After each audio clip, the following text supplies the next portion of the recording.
Bismillahirrahmanirrahim. Alhamdulillahi rabbil alamin. Wa sallallahu wasallam ala imamil muttaqin. Nabiyyina Muhammadin sallallahu alaihi wa ala alihi wa ashabihi wa man tabi'ahum bi ihsanin ila yaumiddin. Amma ba'd. Ikhwani fillah wa tullabi hafizakumullahu jami'an. Alhamdulillah, kita bersyukur kepada Allah Subhanahu wa taala di mana pada pertemuan kita yang ke-9 ini Allah Subhanahu wa taala kembali memberikan taufiknya kepada kita sehingga kita bisa menggunakan waktu luang kita ini ya untuk kita melanjutkan belajar kita di kitab Al-Adab, dan kita sampai di adab yang ke-7 di mana al-muallif hafizahullahu ta'ala mengatakan al-adabus sabi'u al-hadharu minal kadhib. Kita masih di bab yang akan mengajarkan kepada kita tentang adab-adab dalam berbicara. Adab yang ke-7, al-hadharu minal kadhib, ya berhati-hatilah dari ucapan dusta, dari berkata bohong. Maksudnya ya dilarang, ya kita dilarang oleh Allah Subhanahu wa taala ya untuk mengucapkan ucapan-ucapan yang bohong, dusta, ya tidak sesuai dengan kenyataannya. Itu dia makna dari kadhib. Al-kadhibu di sini juga dijelaskan oleh ya pengarang kitab ini, al-kadhibu huwa al-ikhbaru bi khilafil waqi'. Al-kadhib adalah kabar-kabar yang tidak sesuai dengan kenyataannya. Dan ini sekali lagi ya ucapan yang dilarang kita untuk mengucapkannya dan diharamkan oleh Allah Subhanahu wa taala. Adapun dalilnya ya banyak sekali kenapa kita dilarang untuk mengucapkan ucapan yang dusta, ya karena yang pertama memang itu adalah perintah dari Allah Subhanahu wa taala.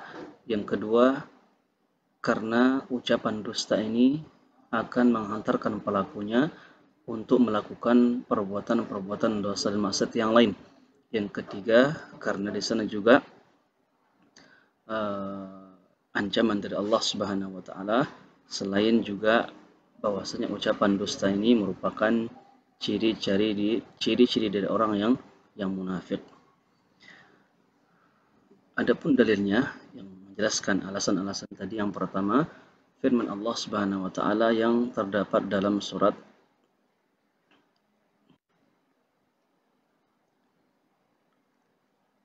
At-Taubah ya ayat 119. Dalam ayat yang mulia ini Allah Subhanahu wa taala berfirman, ya ayyuhalladzina amanu taqullaha wa kunu ma'as sadiqin. Wa mafhumul mukhalafati lil ayah ay la takunu ma'al kadhibin. Artinya, wahai orang-orang yang beriman kepada Allah Subhanahu wa taala, takutlah kalian kepada Allah atau bertakwalah kalian kepada Allah dan jadilah kalian bersama orang-orang yang jujur. Maknanya, bertakwalah kita kepada Allah Subhanahu wa taala dan jangan sekali-kali kita bersama orang-orang yang dusta, orang-orang yang suka berkata bohong. Dan tentunya kalau kita bergaul duduk dengan orang-orang yang suka berkata bohong, maka kita pun akan ikut melakukan atau mengucapkan ucapan-ucapan yang bohong tersebut. Tadi larangan, ya perintah, ya sekaligus larangan dari Allah Subhanahu wa taala untuk kita ini menjadi orang-orang yang jujur dan tidak menjadi orang-orang yang suka berucap atau mengucapkan ucapan-ucapan yang dusta. Kemudian yang kedua, bahwasanya ucapan dusta ini akan mengajak pelakunya kepada perbuatan dosa dan maksiat yang lain. Sabda Nabi kita sallallahu alaihi wasallam, wa innal kadhiba yahdi ilal fujur.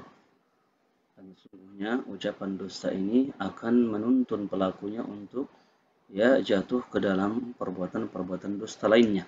Wa innal fujura yahdi ilan nar. Dan tentunya ya ucapan perbuatan-perbuatan yang fujur, dosa buruk akan membawa manusia masuk ke dalam neraka Allah Subhanahu wa taala, wal iyadu billah. Kemudian dalil yang ketiga yang juga menunjukkan akan larangan ya agar kita tidak berkata dusta, ini sabda Nabi kita Muhammad SAW dari sahabat Abi Hurairah. yang menjelaskan kepada kita bahwasanya di antara ciri-ciri orang munafik adalah suka berkata dusta. Nabi kita bersabda SAW, ayatul munafiqi thalathun. Ya, tanda-tanda orang munafik ini ada 3. Yang pertama, idza haddatsa kadzib. Idza haddatsa yaka kadzaba. Jika di antara ciri-ciri orang munafik, jika dia berucap, berbicara, maka dia pasti berdusta. Wa idza wa'ada akhlafa, dan jika dia membuat janji, maka dia akan menyelisihinya. Wa idza tumina khana, dan jika dia diberikan amanah, maka dia berkhianat. Di sini ditaruh dia di ciri yang pertama dari ciri-ciri orang munafik yang Allah Subhanahu wa taala ancam orang-orang munafik ini, ya, untuk berada di neraka yang paling bawah dan adab yang pedih dari Allah Subhanahu wa taala. Kemudian alasan yang ketiga, ya, kenapa kita diharamkan untuk berkata dusta, ya, karena ancaman keras dari Allah Subhanahu wa taala sebagaimana yang disebutkan oleh Nabi kita mulia sallallahu dalam sebuah mimpi beliau, di mana beliau mengatakan, lakinni ra'aitu lailata rajulain atayani fa akhadha bi yadi fa akhrajani ila al-ardh al-muqaddasah. Ya, suatu ketika beliau ini mengatakan pernah melihat di sebuah malam ada 2 orang pemuda yang datang kepada beliau, ya, mengambil tangan beliau dan mengeluarkan beliau ke sebuah tempat yang disucikan.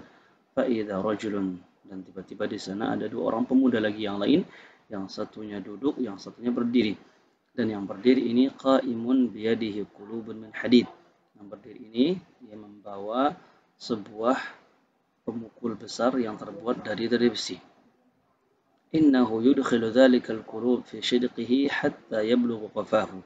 Kemudian orang ini yang berdiri ini memasukkan, ya, pemukul ini ke mulut orang yang duduk ini, kemudian ditarik, jadi robek mulutnya, ya, sampai ke belakang.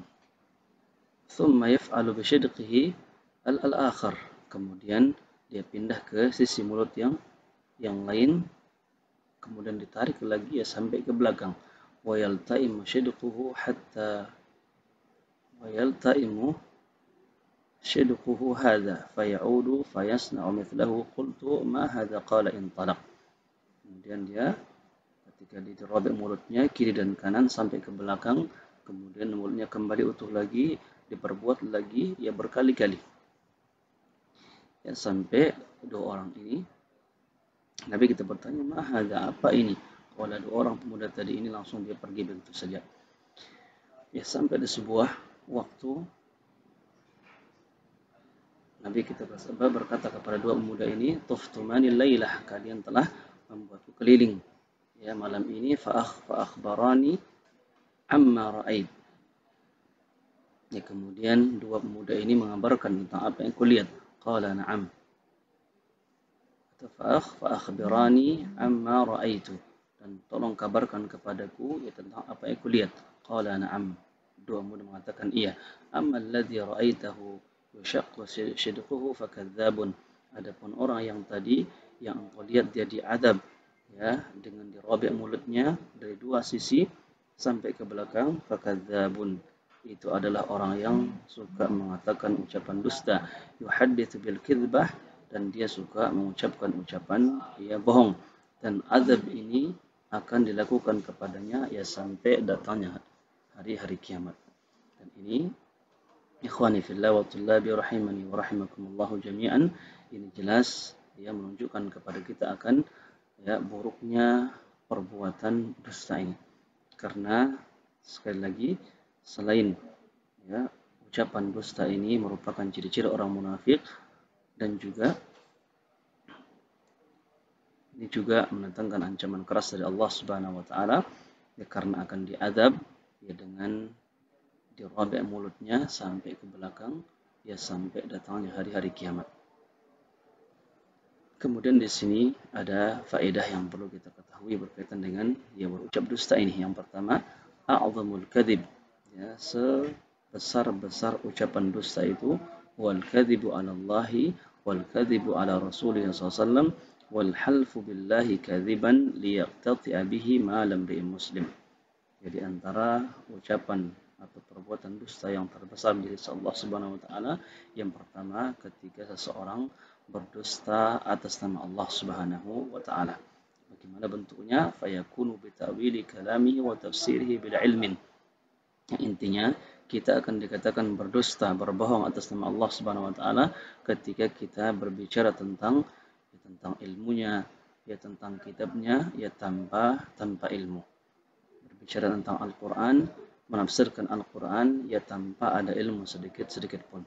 Ketika itu kita akan dikatakan berdusta atas nama Allah Subhanahu wa taala yang merupakan perbuatan dosa besar di sisi Allah Subhanahu wa taala. Kemudian yang kedua, wa ammal kadzibu, ya kita berdusta mengatasnamakan Nabi kita Muhammad sallallahu alaihi wasallam. Bagaimana caranya? Yakunu bi wad'il hadits anhu. Kita mengada-adakan hadis palsu, hadis mungkar dan mengatakannya itu adalah sabda Nabi kita mulia sallallahu alaihi wasallam. Dan ini juga perbuatan yang diharamkan oleh Allah Subhanahu wa taala, karena wal kadzibu alaihi sallallahu alaihi wasallam mutawa'adun binnar, karena orang yang berdusta mengatasnamakan Nabi kita mulia sallallahu alaihi wasallam akan diancam ya masuk neraka oleh Allah Subhanahu wa taala. Ada buktinya ya hadis Ali bin Abi Thalib radhiyallahu taala anhu, qala Nabi sallallahu alaihi wasallam la takdzibu alayya, ya jangan sekali-kali kalian berdusta atas namaku, berbohong atas namaku. Innahu man kadzaba alayya falyalijin nar, karena barang siapa yang berdusta atas namaku maka dia akan masuk ke dalam neraka Allah Subhanahu wa taala. Yang ketiga, di antara juga ya perbuatan dusta yang terbesar di sisi Allah Subhanahu wa taala, ya kita bersumpah ya dalam kebohongan. Bersumpah dengan nama Allah dalam perkara-perkara yang dusta. Apa tujuannya? Liyaqtati'a bihi ma lam muslim, semata-mata ya untuk mengambil hak orang lain dengan cara yang batil. Mana dalilnya? Ya sabda Nabi kita yang mulia sallallahu alaihi wasallam, man halafa ala yaminin kadzibah yaqtati'u biha mala rajulin muslim aqala akhihi laqiyallahu wa huwa alaihi qadban. Barang siapa bersumpah ya atas nama Allah dalam perkara-perkara yang dusta dengan tujuan untuk mengambil hak orang lain, ya hartanya, tanahnya atau yang lainnya, laqiyallahu wa huwa alaihi qadban. Nanti pada hari kiamat dia akan berjumpa dengan Allah taala dalam keadaan Allah taala marah kepadanya. Ini ya tiga bentuk kebohongan yang besar ya dosanya di sisi Allah Subhanahu wa taala. Yang pertama berdusta atas nama Allah, yang kedua berdusta atas nama Nabi SAW, yang ketiga berdusta ya bersumpah dengan nama Allah dalam perkara-perkara yang dusta. Ikhwani fillah wa tullabi rahimani wa rahimakumullah jami'an. Kemudian faedah yang lain, yubahul kadzibu fi thalathati asya'. Ya secara asal ucapan dusta ini diharamkan oleh Allah Subhanahu wa taala. Nah, di sini ada tiga perkara, ada tiga keadaan di mana ucapan dusta ini dibenarkan, diperbolehkan oleh Allah Subhanahu wa taala. Yang pertama, fil islahi bainan nas. Yang pertama, ketika kita berdusta dengan niat untuk mendamaikan orang yang sedang berselisih, orang yang sedang berkelahi, maka ini ya boleh, namun dengan tujuan untuk mendamaikan dua orang atau ya manusia yang sedang ada permusuhan dengan yang lainnya. Yang kedua, fil harb, ya perbuatan dusta dalam peperangan, yang kita katakan taktik dalam berperang, ya untuk mengelabui ya musuh Allah Subhanahu wa taala. Yang ketiga, wa fi hadits rajul imra'atahu wa hadits al-mar'ati zawjaha, ketika kebohongan seorang suami kepada istri atau sebaliknya, ya kebohongan istri kepada seorang suami dengan niat ya untuk mengharmoniskan hubungan rumah tangga. Namun di sini yang ketiga ini ya tidak semua keadaan ya diperbolehkan, namun dalam perkara-perkara yang ringan dengan tujuan ya untuk ya mengharmoniskan hubungan rumah tangga. Semisal ya ketika seorang istri membuat masakan yang barangkali kurang enak, kemudian di situ suami mengatakan enak, ya semata-mata untuk memasukkan kebahagiaan kepada hati ya istri-istrinya atau sebaliknya. Itu diperbolehkan ya dalam agama-agama kita. Dan ini sesuai dengan hadis-hadis yang ada ya dari Nabi kita mulia sallallahu alaihi wasallam. Di antaranya hadis ya Uqbah bin Abi Mu'ayth radhiyallahu ta'ala anha qalat Ummu Kulsum bintu Uqbah bin Abi Mu'ayth ya, dia berkata sami'tu Rasulullah SAW yaqul laisa al-kadzdzabu alladhi yuslihu bainan nas fayanmi khairan aw yaqulu khairan ya, tidak dikatakan dusta seseorang yang berdusta untuk atau dengan niat untuk mendamaikan manusia dalam untuk mendamaikan perselisihan di antara manusia dan ketika itu dia akan fayanmi ya mendatangkan kebaikan atau berkata kebaikan. Begitu juga hadis yang lain ya Nabi kita bersabda sallallahu la a'uddu kadziban aku tidak menganggap dusta seorang pemuda yang mendamaikan dua di antara mendatangkan perdamaian di antara manusia yaqulul qawlu wa la yuridu bihi illa al-islah karena dia mengucapkan ucapan dusta tersebut tidaklah ia dengan niat dusta namun semata-mata untuk mengadakan perdamaian di antara manusia warrajulu yaqulu fil harb dan ucapan seorang dalam peperangan warrajulu yuhadditsu imra'atahu wal mar'atu tuhadditsu zawjaha dan kedustaan dari suami kepada istri atau sebaliknya dengan niat ya untuk mendamaikan atau untuk mendatangkan keharmonisan di antara mereka berdua. Ikhwani fillah wa tullabi rahimani wa rahimakumullah, ini barangkali yang bisa kita sampaikan pada pertemuan yang ke-9 ini dan kita akan lanjutkan pada pertemuan berikutnya insyaallah taala wa sallallahu wasallam ala nabiyina al-karim wa ala alihi wa sahbihi ajma'in.